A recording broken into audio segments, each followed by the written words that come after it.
नमस्कार श्रोताओं, आप सुन रहे हैं 91.2 एफएम रेडियो उत्तराखंड मुक्त विश्वविद्यालय और मैं दीक्षा बिस्ट, असिस्टेंट प्रोफेसर योग विभाग से,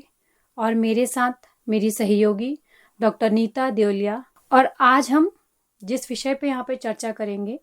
वह बहुत ही संवेदनशील विषय है, जिसके वर्तमान में बहुत केसेस भी आपने सुने होंगे। तो हमारा जो आज का विषय है वह है पोस्टमार्टम डिप्रेशन, यानी कि प्रसवोत्तर अवसाद। पोस्टमार्टम डिप्रेशन क्या है और इसकी कैसे पहचान की जा सकती है,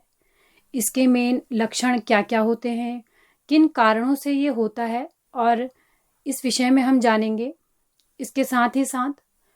योग पोस्टमार्टम डिप्रेशन में किस प्रकार सहायता करता है और कैसे उपयोगी सिद्ध हो सकता है, इस विषय में भी हम बातचीत करेंगे। तो आइए जानते हैं सबसे पहले कि पोस्टमार्टम डिप्रेशन क्या होता है। बेसिकली पोस्टमार्टम डिप्रेशन जो शिशु के जन्म के बाद माँ में होने वाला एक मानसिक स्वास्थ्य विकार है। यह कोई मानसिक रोग नहीं है, बल्कि एक मानसिक स्वास्थ्य समस्या है। तो सबसे पहले तो इसे एक मानसिक रोग समझने की गलती नहीं करें। ये एक स्वास्थ्य समस्या है जो महिलाओं में तब होती है जब वह प्रसव के उपरांत, यानी कि अपने शिशु को जन्म देने के उपरांत जब महिलाएं उस स्थिति में आती हैं तो उनमें एक आम समस्या होती है जिसे हम पोस्टमार्टम डिप्रेशन कहते हैं। अब है कि सामान्य तौर पे जब अवसाद से संबंधित कोई भी लक्षण 2 सप्ताह से अधिक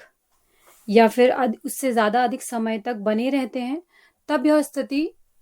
पोस्टमार्टम डिप्रेशन कही जाती है। देखिए, माँ बनना एक महिला के जीवन की सबसे सुखद यात्रा है, ऐसा कहा जाता है, ऐसा माना जाता है, जिसमें केवल एक शिशु का ही जन्म नहीं होता, बल्कि एक माँ का भी जन्म होता है। महिला के लिए ये एक ऐसी जर्नी होती है जिसमें खुशी भी होती है, डर होता है, घबराहट होती है, चिंता रहती है, उत्सुकता रहती है, कभी प्रसन्नता रहती है। तो ये ऐसे मिले जुले भाव रहते हैं और इन्हीं भावों के बीच कभी कभी महिलाएं भावनात्मक और मानसिक असंतुलन से गुजरती हैं। प्रसव के उपरांत यदि लंबे समय तक महिलाएं उदासी, थकान, चिंता, निराशा, चिड़चिड़ापन या अपने शिशु के प्रति लगाव न होना या आत्मग्लानि जैसे भाव कि मैं अपने शिशु की देखभाल ठीक से कर पा रही हूँ या नहीं कर पा रही हूँ, या खुद पर शक करना कि मैं एक अच्छी माँ हूँ भी या नहीं, और बहुत अत्यधिक गंभीर स्थिति में कभी कभी आत्महत्या जैसे विचार मन में आना, तो ये सभी लक्षण एक प्रसवोत्तर अवसाद के होते हैं, जिससे आप ये आकलन कर सकते हैं कि महिला की मानसिक स्थिति उस समय कितनी खराब होती होगी। एक सामान्य तौर पे एक स्थिति होती है जिसमें प्रसव के 1 से 2 सप्ताह बाद हल्की उदासी, चिंता, चिड़चिड़ापन जैसे जो लक्षण होते हैं वह महिलाओं में होती है, जो सामान्य कही जाती है, जिसके लिए आप बेबी ब्लूज जो है शब्द यूज किया जाता है, जो बेबी ब्लूज का होता है। परंतु अगर ये स्थिति या फिर ये लक्षण आपको लंबे समय तक दिखे, लंबे समय अर्थात कि 2 से 4 सप्ताह, लंबे समय अर्थात 2 से 4 सप्ताह से शुरू होकर लगभग 1 वर्ष या फिर उससे अधिक समय तक ये लक्षण बने रहते हैं, तब वह स्थिति पोस्टमार्टम डिप्रेशन की कही जाती है। इससे पहले की रिसर्चेस जो हुई हैं और जो पूर्व में जो शोध हुए हैं, उसमें ये निष्कर्ष पाया गया कि लगभग 7 में से 1 महिला ऐसी होती है जो इस समस्या से प्रभावित होती है। परंतु हमारे समाज में इस चीज के प्रति अवेयरनेस न होने के कारण इसे यह कहकर नजरअंदाज कर दिया जाता है कि यह तो सामान्य है, इसमें कोई बड़ी बात नहीं है और ये हर महिला में होता है, ये कॉमन है। बेशक ये मैंने आपसे कहा कि ये सामान्य है,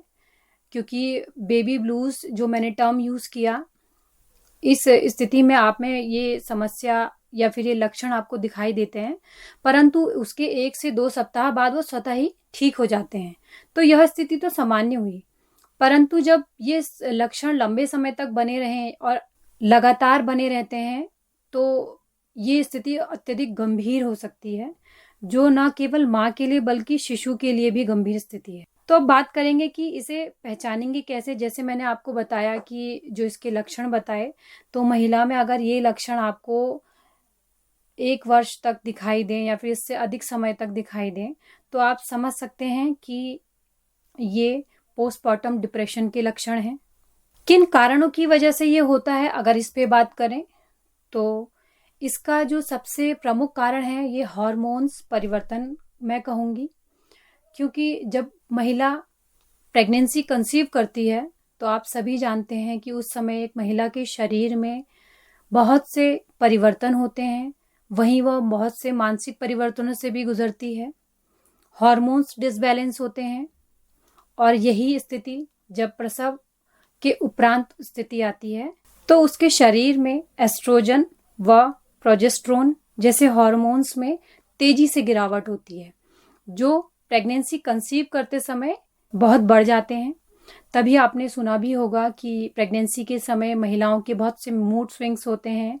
मानसिक और शारीरिक तनाव होते हैं। तो यही स्थिति आपकी प्रसव के उपरांत भी महिला में होती है, जो एक बहुत बड़ा कारण है पोस्टपार्टम डिप्रेशन का। इसके साथ ही साथ प्रसव के उपरांत शारीरिक थकान,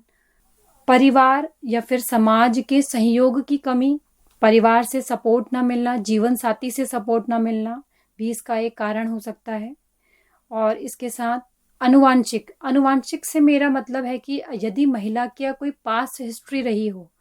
चिंता या अवसाद या तनाव से जुड़ी, उसको पूर्व में कोई ऐसी समस्या रही हो, तो उस महिला में भी इसके होने के चांसेस बहुत ज्यादा बढ़ जाते हैं। तो पोस्टपार्टम डिप्रेशन कोई मानसिक रोग नहीं है, बल्कि क्या है, ये एक मानसिक स्वास्थ्य समस्या है, जिसकी अगर सही समय पर पहचान की जाए तो इसका उपचार किया जा सकता है, इसका उपचार संभव है। तो आइए जानते हैं कि पोस्टपार्टम डिप्रेशन में योग कैसे सहायक सिद्ध हो सकता है। तो मैम आप बताएं। सबसे पहले मैं हमारे श्रोताओं को एक महत्वपूर्ण बात कहना चाहूंगी कि क्योंकि यह हमारा जो रेडियो टॉक है, जो विषय है हमारा, वो माँ के ऊपर है, तो इसलिए जो नई माएँ होती हैं शिशु के जन्म के पश्चात जो अनुभव कर रही होती हैं, तो उनकी शारीरिक और मानसिक स्थिति के ऊपर भी निर्भर करता है कि किस तरीके से आप अभ्यास शुरू करेंगे। और दोनों ही स्थिति महत्वपूर्ण होती है कि किस प्रकार आप योग के अभ्यास हैं, आप उन्हें स्टार्ट कर सकते हैं। और शुरुआत में ये काफ़ी कन्फ्यूजन्स भी होती हैं, क्योंकि जो डिलीवरी के तरीके हैं, एक है कि आपकी नॉर्मल डिलीवरी हुई है तो आप रिकवर ज़्यादा जल्दी करेंगे और जल्दी आपकी बॉडी हील हो जाएगी कंपेयर टू जो सिजेरियन होते हैं। तो इसलिए डिपेंड करता है, क्योंकि सिजेरियन को सामान्यतः हम सामान्य अभ्यास की जो शुरुआत है योग अभ्यास की, वो 6 माह से पहले नहीं देते हैं। जब वो रिकवरी हो जाती है या फिर अगर ज़्यादा गंभीर उनकी स्थिति है, तो उस समय वो अपने चिकित्सक से परामर्श लेने के पश्चात शुरुआत कैसे करेंगे और जिनकी नॉर्मल डिलीवरी हुई है वो शुरुआत कैसे करेंगे, इसके ऊपर हम बात करते हैं। तो अभ्यासों को बताने से पहले मैं एक और चीज़ आप लोगों को क्लियर करना चाहूँगी कि जब आप अभ्यास शुरू करेंगे तो तीनों ही पक्ष होते हैं कि आप अगर जो पोस्टपार्टम डिप्रेशन है उस स्थिति में आ चुके हैं और आपको तब अभ्यास करना है, आपको लग रहा है कि आपकी वो स्थिति है, या फिर आपके जो मनोचिकित्सक हैं आप उनके पास गए हो और आपको लग रहा है कि आप अभी उस स्थिति में हैं और इस डिप्रेशन से जूझ रहे हैं, या हो सकता है कि आप शुरुआती लक्षणों में हैं, तो आपको सबसे पहले लक्षणों को कैसे नियंत्रित करना है, क्योंकि वो ज़्यादा इरिटेट करते हैं। जैसे इनिशियल स्टेज की अगर हम बात करें तो जो इरिटेशन होती है, मूड स्विंग हो रहा है, अभी मैम ने चर्चा करी थी मेरी साथी ने कि आपका जो चिंता है, जो तनाव है, उसे आप किस तरीके से मैनेज कर सकते हैं, क्योंकि जो शुरुआती लक्षण है तो उसके ऊपर हम यदि बात करें तो शुरुआत में अगर आपकी शारीरिक स्थिति ठीक है तो आप सूक्ष्म अभ्यास कर सकते हैं, जिन्हें सामान्यतः हम कहते हैं जॉइंट्स मूवमेंट, जिसके साथ कि श्वास प्रश्वास का अभ्यास के साथ किए जाते हैं। और श्वास प्रश्वास का अभ्यास और जो हमारे मूवमेंट की जो गति होती है वो रिदमिक होती है, तो प्रॉपर अगर आप योग प्रशिक्षक के निर्देशन में करते हैं तो वो ज़्यादा इफ़ेक्टिव रहेगा। इसलिए प्रशिक्षण के साथ करना बहुत आवश्यक है और वही आपकी शारीरिक स्थिति को देखकर आपको करवा पाएंगे। अगर आप खुद से भी कर रहे हैं तो नॉर्मल जो जॉइंट्स मूवमेंट है उनका आप अभ्यास कर सकते हैं और बीच बीच में आपको विश्राम भी करना है। जो पवन मुक्तासन है, जिन्हें कि हम कहते हैं सूक्ष्म अभ्यास, पवन मुक्तासन का भाग 1 होता है जिसमें कि बहुत छोटे छोटे अभ्यास है। आप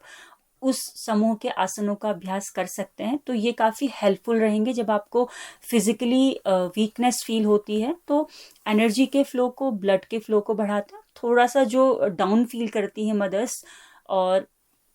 कहीं ना कहीं बेड रेस्ट की वजह से या फिर बच्चे की देखभाल की वजह से, नींद प्रॉपर नहीं होने की वजह से शरीर में जो भारीपन रहता है, तो इन सामान्य जो शारीरिक लक्षण होते हैं उनको ठीक करता है और आपको एनर्जाइज करता है। उसके साथ साथ देखिए, ये है आसन और उसके अलावा जो आप कर सकते हैं वो है प्राणायाम। धीरे धीरे सूक्ष्म अभ्यास के बाद आप आसनों को फिर बढ़ा सकते हैं अपनी शारीरिक स्थिति को देखते हुए, पर इनिशियल जो आपकी स्टेज होगी उसमें आप शुरुआत ऐसे ही करेंगे और ये काफ़ी इफ़ेक्टिव प्रैक्टिस होती है। उसके अलावा जो प्राणायाम है, प्राणायाम में शुरुआती, चाहे वो मूड स्विंग की अगर हम बात करेंगे या फिर चिंता की बात करेंगे या तनाव की बात करेंगे, तो उन लक्षणों को नियंत्रित करने के लिए और मेंटली काम फील करने के लिए भ्रामरी प्राणायाम में एक सावधानी यह रहती है कि यदि डिप्रेशन की स्टेज है, पोस्टमार्टम डिप्रेशन है और बहुत ज़्यादा जो व्यक्ति है या जो मदर है वो बहुत इंट्रोवर्ट हो चुकी है, एक्सप्रेस नहीं कर रही है, तो उस कंडीशन में भ्रामरी प्राणायाम के विपरीत प्रभाव, क्योंकि कहीं ना कहीं ये मेंटली काम भी करता है, रिलैक्स भी करता है और फोकस करता है, जो कंसंट्रेशन होता है उसको बढ़ाता है, तो वो कहीं ना कहीं जो नेगेटिव थॉट्स होते हैं, क्योंकि डिप्रेस्ड स्टेट में या फिर जो डिप्रेशन लंबे समय से जो जूझ रहे हैं उसमें इसका नकारात्मक प्रभाव भी पड़ता है। तो वो शुरुआती लक्षण में बहुत अच्छा अभ्यास है भ्रामरी प्राणायाम, किंतु जो बहुत गंभीर स्थिति हो जाती है तो उस समय के लिए इस प्राणायाम का अभ्यास कुछ समय के लिए रोक सकते हैं। उस समय आप नाड़ी शोधन प्राणायाम, जिसे कि सामान्यतः अनुलोम विलोम प्राणायाम भी कहते हैं, उसका अभ्यास कर सकते हैं, जो आपको मानसिक रूप से ऊर्जावान बनाता है और आपकी मेंटल हेल्थ को अच्छा रखता है। साथ ही साथ ये हाइपोथैलेमस और पिट्यूटरी ग्लैंड को भी एक्टिवेट करता है, जो भी, क्योंकि अभी मेरी साथी ने बताया जो हार्मोनल असंतुलन है कहीं ना कहीं उसको भी नियंत्रित करता है। इसके अलावा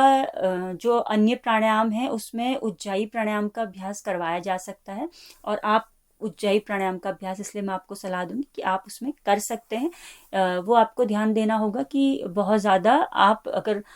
शारीरिक रूप से थकान महसूस करें तो आप अभ्यास को कम कर सकते हैं। शुरुआत में एक प्राणायाम को पकड़ के आप उसका अभ्यास कीजिए, जैसे अनुलोम विलोम, फिर आप उसके साथ उज्जाई प्राणायाम डाल सकते हैं, ऐड कर सकते हैं, तो इस तरीके से। और कुछ समय पश्चात आप थोड़ा थोड़ा भस्त्रिका प्राणायाम भी कर सकते हैं, लेकिन भस्त्रिका एकदम से सलाह नहीं दी जाती है। और रिलैक्सेशन टेक्निक्स होती हैं, जैसे कि शवासन है, उस पर विश्राम की स्थिति जिसमें नींद बदमाओं की पूरी नहीं हो पाती है, तो उसके लिए योग निद्रा का अभ्यास है। लेकिन मैं फिर से अपनी बात दोहराऊंगी कि एक योग प्रशिक्षक के निर्देशन में कर आपके जो लक्षण होंगे उनमें काफ़ी जो नियंत्रण आएगा और काफ़ी नियंत्रित होंगे। तो उसके मैनेजमेंट के लिए बहुत आवश्यक है कि आपके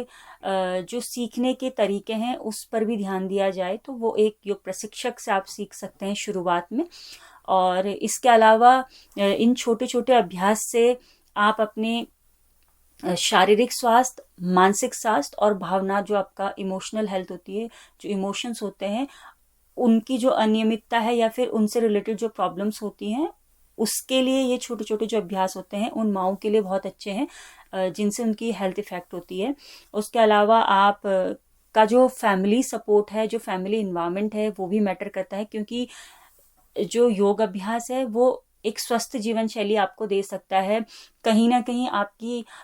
जो हेल्थ है उसे ठीक कर सकता है। लेकिन प्रॉपर ट्रीटमेंट के लिए अगर ज़्यादा दिक्कत है, आपको लगता है कि आपकी जो पूरी दिनचर्या है वो प्रभावित हो चुकी है, आपका माल एडेप्टिव बिहेवियर हो चुका है, जिससे कि आपकी पूरी दिनचर्या प्रभावित हो रही है और आपके नियंत्रण से बाहर है, तो मनोचिकित्सक से आपको मैं मिलने की सलाह दूंगी और आप अपनी रुचि के कार्य को करें। और मेरे साथ मेरी साथी दीक्षा बिष्ट मैम है, जो कि एक माँ भी है। मैम, अंतिम आपकी सलाह हमारे श्रोताओं के लिए। मैं श्रोताओं से सिर्फ इतना कहना चाहूँगी कि इस स्थिति के प्रति आप जागरूक रहिए और इसे नज़रअंदाज करने के बजाय स्वीकार करना ज़रूरी है और योग को अपनी जीवन शैली का एक अंग बनाएं जो आपके इस स्थिति से लड़ने के लिए नेचुरल, सेफ और इफेक्टिव प्रैक्टिस भी है। Thank you.